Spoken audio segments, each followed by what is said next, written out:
ሰዎች በሶስት ይከፈላሉ አንደኛው የምርጦቹ ናቸው እንደ መላእክት ደረጃ ላይ ያለ ሰው ነው ማን ነው ስትለው ይሄ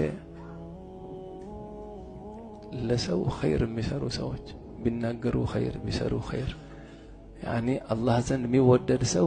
አንፈዑሁም للناس ነው ሰው የሚጠቅሙ ሰዎች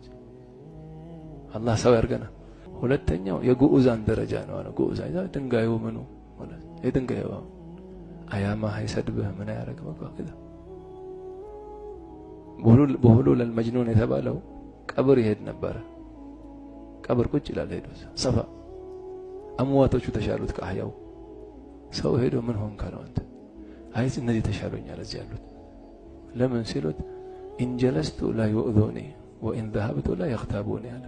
ከነሱ ጋር በሆን አዛ ያረጉኝ በተዋቸው አያሙኛል አማን ነው ለነሱ ጋር ሶስተኛ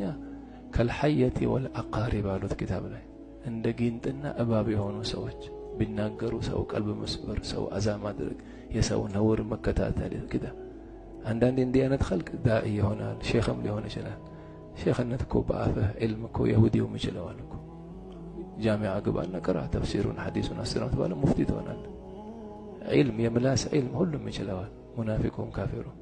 የቀልቡ ግን ኑር ያለው ዒልም ይሄ ተቅይ ነቅይ ሆነው እንጂ ይችላል